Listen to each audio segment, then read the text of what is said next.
नमस्कार दोस्तों, मैं हूं आपके साथ हर्ष भारद्वाज। दिल्ली में सपने मर रहे हैं, सिस्टम पूरी तरीके से सड़ चुका है, पुलिस जिम्मेदारी से बच रही है, राजनेता राजनीति कर रहे हैं। दिल्ली में ओल्ड राजेंद्र नगर इलाके में राव आईएएस कोचिंग सेंटर की इमारत के बेसमेंट में 3 स्टूडेंट की मौत हो जाती है। राव आईएएस कोचिंग सेंटर के बगल में ही एक ड्रेनेज पाइप है। ये पाइप अचानक से फट जाती है, जिससे कोचिंग के बेसमेंट में फ्लैश फ्लड आ जाता है। इस दौरान बेसमेंट में पानी इतनी तेजी से भर जाता है, ये 3 छात्र छात्राएं वक्त रहते निकल नहीं पाते और वहीं फंसकर उनकी दर्दनाक मौत हो जाती है। और मर जाते हैं वो सारे सपने जो कभी इन छात्रों ने देखे थे। सरकारी सिस्टम और कोचिंग सेंटर की नाकामी के कारण 3 छात्र अपनी जिंदगी से हाथ धो बैठे। तीनों छात्र यूपीएससी की तैयारी कर रहे थे। तानिया सोनी जो तेलंगाना से थी, श्रेया यादव यूपी से और नेविन डाल्विन केरल से, लेकिन दिल्ली के सड़े हुए सिस्टम ने इनकी जान ले ली। हादसे में जान गंवाने वाले छात्रों की मौत प्रशासन की बड़ी लापरवाही के तौर पर देखी जा रही है। अगर समय रहते प्रशासन की टीम हरकत में आ गई होती तो इन छात्रों की जान बचाई जा सकती थी। देश की राजधानी में बच्चे आईएएस, आईपीएस बनने का सपना लेकर आते हैं, लेकिन वो इस बात से अनजान होते हैं कि उनकी जान की किसी को भी परवाह नहीं। हादसे के 4 घंटे बाद प्रशासन बचाव कार्य शुरू करता है, जो न केवल बड़ी लापरवाही है बल्कि ये दर्शाता है कि ऐसे दर्दनाक हादसे आगे भी होते रहेंगे।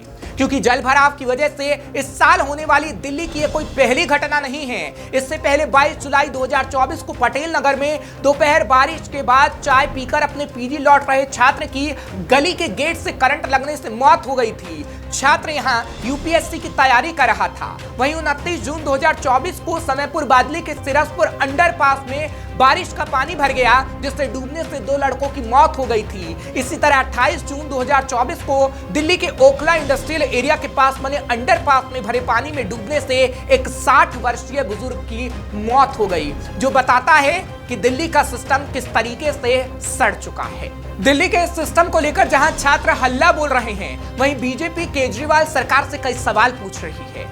बीजेपी ने एमसीडी की लापरवाही को हादसे का कारण बताया है। बीजेपी सांसद बांसुरी स्वराज का कहना है कि इस हादसे की पूरी जिम्मेदारी अरविंद केजरीवाल और उनकी निकम्मी आम आदमी पार्टी और स्थानीय विधायक दुर्गेश पाठक की है।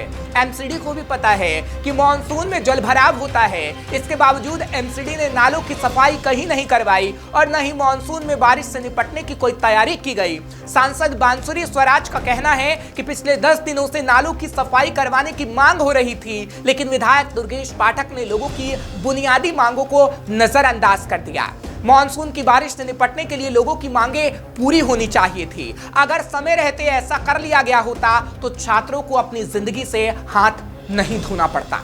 ये बच्चे यहाँ पर अपना भविष्य संवारने आए थे, लेकिन माननीय विधायक दुर्गेश पाठक जी ने और माननीय मुख्यमंत्री अरविंद केजरीवाल जी की निकम्मी सरकार ने एक गुहार नहीं सुनी स्थानीय लोगों की।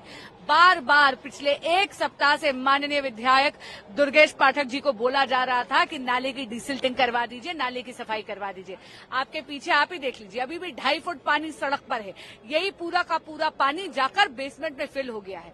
आप जानते हैं डाइवर्स की जरूरत पड़ी है, तो आप खुद समझ सकते हैं कि कितनी गंभीर हालत है वहां पर। कह रहे पूरा का पूरा फर्नीचर तैर रहा है, ऊपर तक बेसमेंट जलमग्न है और बच्चों की डेथ हुई है इलेक्ट्रोक्यूशन के कारण। इस मृत्यु के पूरी तरह जिम्मेदार माननीय मुख्यमंत्री अरविंद केजरीवाल जी और माननीय विधायक दुर्गेश पाठक जी हैं। वहीं जब बीजेपी ने केजरीवाल सरकार पर आरोप लगाए तो आपके नेता ने सारा दोष बीजेपी पर ही मढ़ दिया। वहाँ पे वाटर लॉगिंग होती है, पानी सड़क से निकल रहा था। इन कमर्शियल इनके बेसमेंट में बच्चे पढ़ रहे थे, जो कोई गाड़ी निकली है और वो दरवाजा उनका गेट टूटा है, जिसके कारण से बेसमेंट में पानी गया है। लेकिन बेसमेंट में बच्चे पढ़ क्यों रहे थे? बेसमेंट में बच्चे क्या कर रहे थे? लाइब्रेरी खोल रखी है, बच्चे पढ़ा रहे हैं। ये टोटल क्रिमिनल एक्टिविटीज़ है। इनके खिलाफ सख्त से सख्त कार्रवाई होनी चाहिए। जब तक आप ये बेसमेंट और कोचिंग इंस्टीट्यूट के खिलाफ कार्रवाई नहीं करोगे, ये पूरा सिस्टम बनवा लेंगे। आज तो चलिए पानी है, कल शॉर्ट सर्किट भी हो सकता है, कल कोई और चीज़ भी हो सकती है। ड्रेनेज सिस्टम जो है वो दिल्ली का कोलैप्स है। रीज़न 15 साल भारतीय जनता पार्टी रही। ड्रेनेज के ऊपर कोई काम नहीं है। 1 साल से हम लोग आए हैं, वो राजनीति करेंगे, उसकी राजनीति में नहीं जाना। दरअसल ओल्ड राजेंद्र नगर की घटना पर अब विधायक दुर्गेश पाठक ने कहा कि ये लो लाइन एरिया है, इसी लाइन से पानी बहता है, या तो नाला सीवर टूट गया होगा और पानी बेसमेंट में भर गया होगा। टीमें अपना काम कर रही हैं। बीजेपी को भी जवाब देना चाहिए कि उन्होंने पिछले 15 साल में क्या किया। फिलहाल जहां एक तरफ इस पर राजनीति हो रही है, वहीं इस हादसे ने कई सवालों को जन्म दे दिया है, क्योंकि कोचिंग सेंटरों के सुरक्षा उपायों के दावों की पोल ये हादसा खोल रहा है। कोचिंग सेंटर पर ये सवाल खड़े हो रहे हैं कि छात्रों से लाखों की फीस वसूलने वाला कोचिंग सेंटर आखिर छात्रों को सुरक्षा क्यों नहीं दे पाया, क्योंकि इस कोचिंग सेंटर में स्टूडेंट से 9 से 10 महीने के जनरल स्टडीज कोर्स यानी सामान्य पढ़ाई के लिए 1 लाख रुपए से ज्यादा की फीस जमा कराई जाती थी। सेंटर की वेबसाइट के मुताबिक जनरल स्टडीज यानी प्रीलिम्स और मेंस इंटीग्रेटेड फाउंडेशन की फीस 1,75,500 रुपए है। वहीं 6 महीने के विषयों के पाठ्यक्रम की कोर्स फीस 55,500 रुपए है। 3 महीने के civil service aptitude test coaching course का फीस 18,500 रुपए है। यानी लाखों की फीस वसूल रहा कोचिंग सेंटर अपने छात्रों को सुरक्षा नहीं दे पाया और ना ही उन्हें बचा पाया, जिसके लिए कोचिंग सेंटर पर कड़ी कार्रवाई होनी चाहिए। क्योंकि जो बच्चे कई सपने लिए दिल्ली आए थे वो इस दुनिया में नहीं रहे। उनके माता पिता पर क्या बीत रही होगी ये वही जानते होंगे। उन्होंने दिल्ली में अपने बच्चों को पढ़ने और देश की सेवा के लिए भेजा था, लेकिन उन्हें क्या पता था कि उनकी पूरी दुनिया ही उजड़ जाएगी। लेकिन यह हादसा कई सवालों को चीख चीख कर पूछ रहा है कि क्या आम नागरिकों की जान की कोई कीमत नहीं है?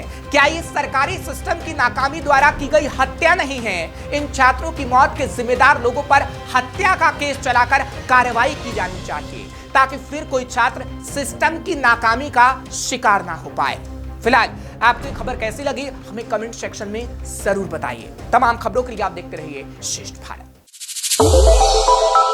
श्रेष्ठ भारत पर खबरों से जुड़े रहने के लिए चैनल को सब्सक्राइब और लाइक करें, बेल आइकन दबाएं और देखते रहें श्रेष्ठ भारत।